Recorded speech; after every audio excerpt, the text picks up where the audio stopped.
That's the 60-second countdown. I got my video viewers, and I got my book, and it's Throwback Thursday. Let's go.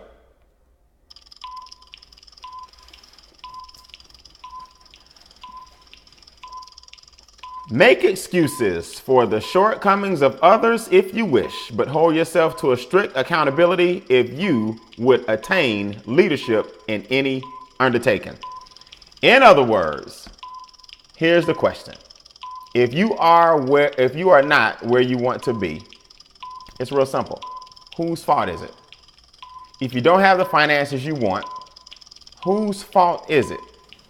If your relationship is failing, or your marriage is on the rocks, whose fault is it? Now you can say his or you can say hers. If your finances aren't where you want to be, you can say your boss's. If you aren't where you want to be physically, you can blame it on the fast food restaurants.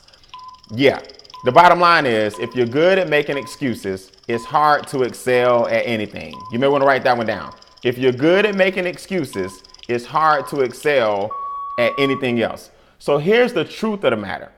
Your life is a direct reflection of a story being told in your head. That's one of my favorite quotes. Your life is a direct reflection of a story being told in your head. So what that means is if you aren't where you want to be financially, it's not your employer's fault.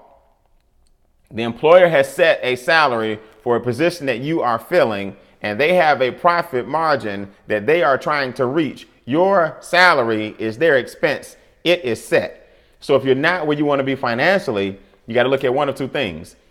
Finding another means of generating more income, like your own business, which I'm a big advocate of, or finding another job that will fund the means for your own business, which I'm a big advocate of. So either way, I'm a big advocate of you owning your own business, but it's not your employer's fault. Maybe you aren't doing what you need to do with the money that you do bring in. Maybe you got 2 car notes and one of those car notes could disappear. You can start investing the difference.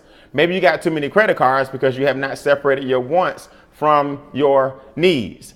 Maybe you got some student loans that you need to quit deferring and go ahead and pay off so that interest can stop generating.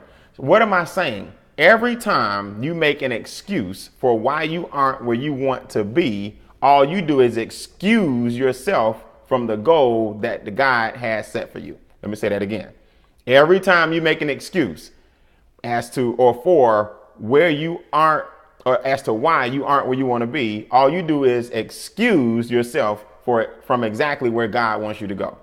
In other words, everything you see right now is a direct reflection of what you're thinking.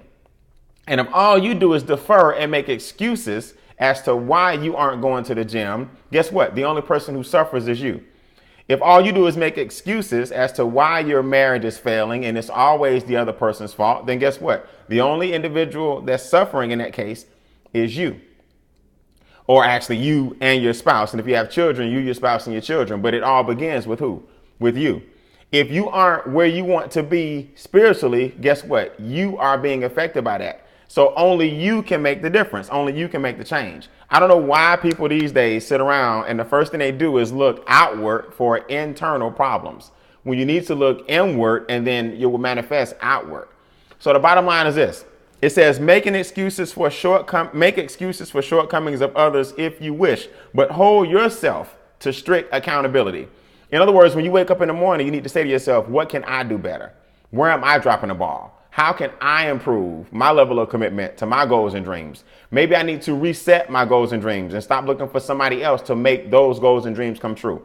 Maybe I need to, first of all, identify my goals and dreams and make sure I'm not caught up in somebody else's. Maybe I need to find mentors and inspiration to hit my goals and dreams. But the key word in every sentence I just said is I. Everything starts with you. So like a good friend of mine told me a long time ago, excuses are tools of incompetence people use to build bridges. Those who dwell in them seldom amount to anything. Stop making excuses. Excuses are useless. Get out there and get it done, whatever it may be for you. But just keep in mind, it all begins with you. All right. For more P.A.Y.S, Laws of Success, 60 seconds or less, visit my blog, PAYSreplay.com. That's P.A.Y.S. replay.com. As of right now, there's no longer a secret to success. Peace.